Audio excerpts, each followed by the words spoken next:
Coucou tout le monde. Bon, petite vidéo pour vous faire un petit plan de situation, où ça en est.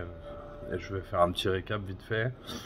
Euh, donc je le fais sur YouTube parce que c'est plus facile pour faire un contenu avec pas mal de minutes, on va dire. Euh, donc voilà où on en est aujourd'hui au niveau de la ferme.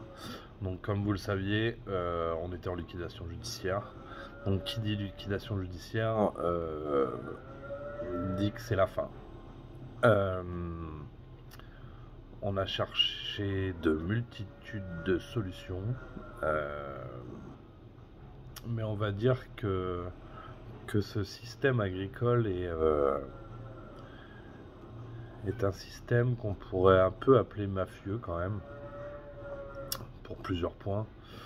Euh, on va dire que ceux qui gravitent autour de ce monde-là le dirigent.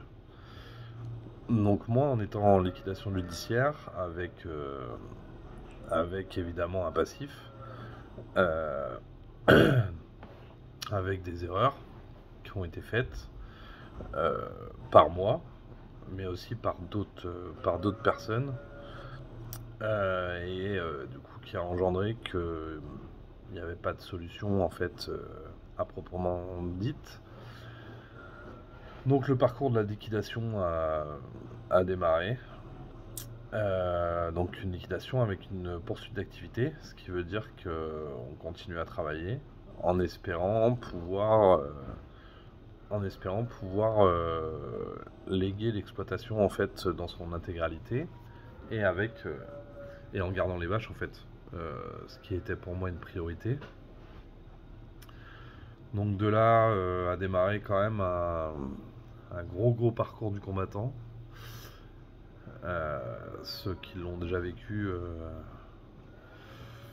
c'est vraiment pas quelque chose de simple. Donc on va dire que donc on continue à travailler tout en essayant de trouver des solutions. Donc on en est à chercher beaucoup. Il faut savoir que lorsqu'on est en liquidation, évidemment, on ne peut pas se racheter. Euh, je vous donne l'exemple d'Orchestra où le PDG a liquidé et sa femme a racheté à 1 euro symbolique. Dans l'agriculture, ils veulent pas voir ça.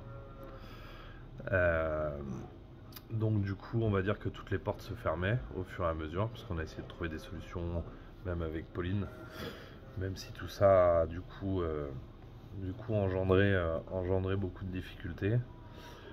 Euh, ensuite, j'ai aussi cherché des investisseurs étrangers.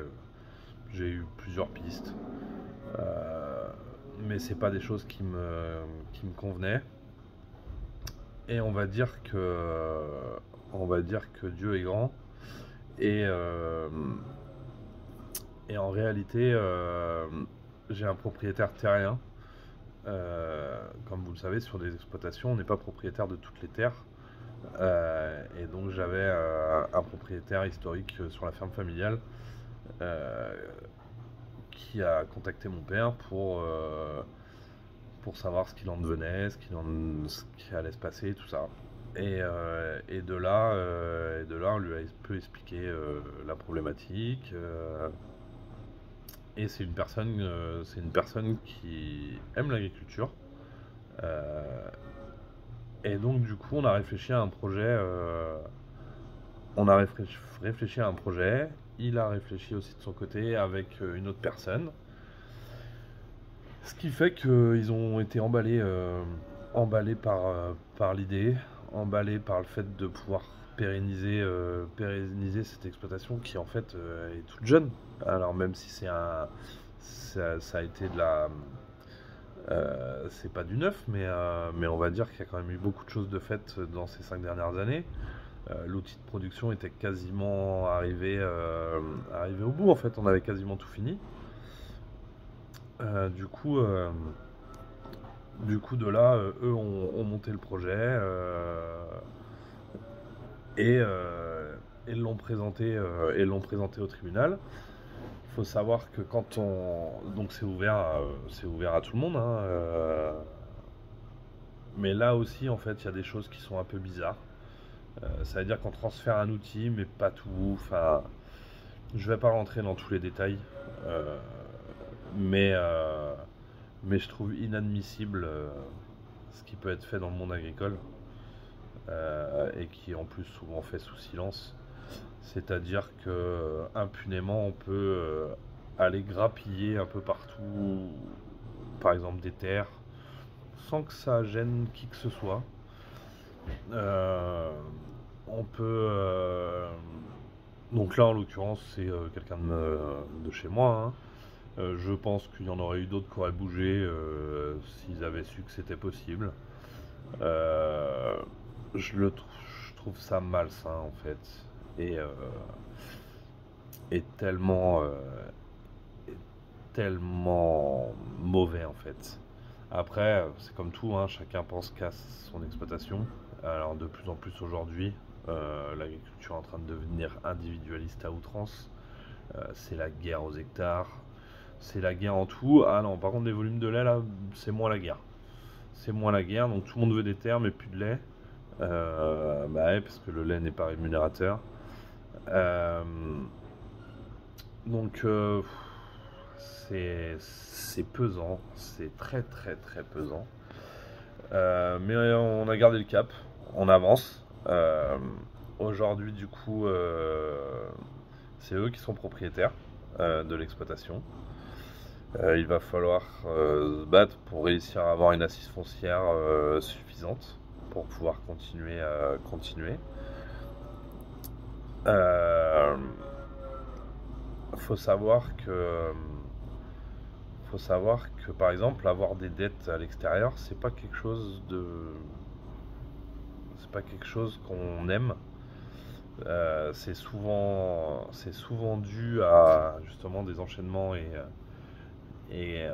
quand un système bancaire coupe les vannes, il les coupe réellement. Mais pourtant, ils gardent un discours en disant qu'ils abandonneront jamais. On ne doit pas avoir le même terme du mot jamais. Euh, donc aujourd'hui tout va. Aujourd'hui, en fait, je vais être salarié de mon exploitation, enfin du coup puis de la mienne. Euh, Ce qui va normalement me permettre d'être un peu plus serein sur l'avenir, même si on n'arrive pas en fait à avoir un détachement, c'est strictement impossible. Donc moi en fait je veux surtout que cet outil de production arrive à une vitesse de croisière, euh, arrive à générer de l'argent, arrive à en fait à atteindre ce que moi je désirais. Donc ça c'est l'objectif premier, c'est de retrouver un outil fonctionnel. Donc je vais pas vous parler du robot qui donnait à manger, euh, parce que là aussi on est au plein dans une mafia qui est tout simplement ahurissante. Je vais vous donner une image. C'est comme si j'achetais une voiture chez un garagiste, que je tombais en panne avec, que je l'emmenais réparer chez ce garagiste-là, mais que du coup on n'est pas forcément d'accord sur ce qu'il y avait, sur tout ça, et bah du coup bah, je peux pas emmener ma voiture ailleurs. Je suis obligé de la laisser là. Il n'y a que dans le monde agricole qu'on voit des choses comme ça aussi. Après, la chose est bien rodée, hein, et bien tenue. Mais ouais, c'est fou. Donc là, aujourd'hui, on est reparti à donner à manger avec une mélangeuse. Au moins, ça fait plus de boulot, mais au moins, on sait quand c'est fait, c'est fait. Donc voilà, on va retisser tout ça petit à petit. On va se remettre, on va se remettre. On est en train de se remettre déjà depuis plusieurs semaines. Euh, c'est pour ça que vous étiez nombreux à me poser la question et à me demander. Euh, donc voilà. Aujourd'hui, c'est qu'on a sauvé les vaches. on a sauvé cette exploitation en tant que telle. Après, il reste beaucoup de boulot, je vous dis, au niveau du foncier, parce qu'en réalité, les lois sont... les- le droit français, en fait, tout le monde peut se l'approprier. Ça veut dire que les textes sont tellement ambigus des fois que bah, du coup, il y a des choses qui sont faites que personne n'est trop au courant, à part ceux qui sont justement des génies des liquidations. Mais, euh, mais voilà, c'est des choses folles. C'est, tu te dis, tu te saignes pendant toutes ces années pour payer tes propriétaires, parce qu'il y a un fermage tous les ans. Donc même quand la situation financière est pas bonne, et que, du coup tu décales les paiements, mais tu t'honores ça, bah en fait tu te dis mais ces gens-là, tu vois, j'ai jamais eu aucun problème. euh, et en réalité, quelqu'un passe les voir, va leur raconter X, Y choses, et puis du coup, bah, il peut récupérer les terres. C'est quand même, euh, c'est quand même dingue. Je sais pas si un jour tout ça changera, mais je pense que quand il y a une solution de trouver dans sa globalité pour qu'une exploitation puisse pérenniser et puisse continuer et que les animaux finissent pas à l'abattoir ou en euthanasie, je pense quand même que bah, ce qui fait que cette structure peut continuer, c'est l'assise foncière. Donc l'assise foncière devrait suivre automatiquement en fait. Euh, Parce que bah, il en va de la pérennité des choses quoi. Donc voilà, c'est quand même des choses, c'est des choses bizarres. Mais bon, bref, ils vont pas lâcher le combat et ils avanceront. Euh, Ensuite, donc du coup, me concernant moi, euh, donc aujourd'hui je suis salarié, j'ai d'autres projets, euh, mais comme je dis, ça reste des projets et pour l'instant, j'ai pas envie d'en parler. Euh, Parce que s'il y a bien une chose que j'ai appris, c'est qu'il faut faire les choses et ensuite les dire. Donc, euh, donc voilà, mais on va s'accompagner sur tout ça, on va continuer à bosser et comme ça on pourra aussi montrer que c'est des choses qui peuvent être possibles. Ça veut dire, ça veut dire qu'avant de... Je pense sincèrement qu'en agriculture, il faut réussir à parler de ses soucis, mais extérieurement en fait. Parce que le problème de ce monde agricole où le voisin est à deux doigts de te marcher sur la tête pour être sûr que tu vas pas respirer, et que du coup il va pouvoir mettre en route tout ce qu'il imagine et tout ce qu'il pense. Donc je pense qu'il faut réussir à en parler et à trouver des solutions hors tout ce cocon agricole qui, euh, qui en réalité est assez néfaste. Euh, je suis un amoureux de l'agriculture, hein, ça vous le savez. Je suis un amoureux de toute l'agriculture. Euh, mais aujourd'hui, telle qu'elle est en train de devenir, en fait, euh, c'est partout la même chose. C'est dans ces communes ou c'est dans le voisinage. Parce qu'après, en soi, quand on parle d'agriculture avec quelqu'un qui est dans l'est de la France, dans le sud, dans la Manche, en fait, tout le monde a ces problèmes-là. Tout le monde se heurte à ces soucis-là, ces soucis de terre, ces soucis de toi, tu as fait ça, mais comment tu fais, et pourquoi, et comment c'est possible.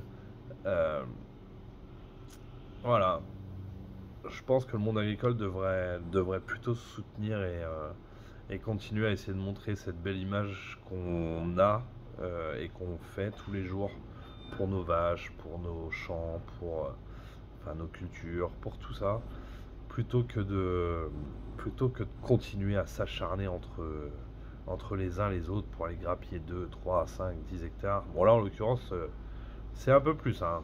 C'est c'est un coup de poker, hein. C'est bien joué comme dirait l'autre.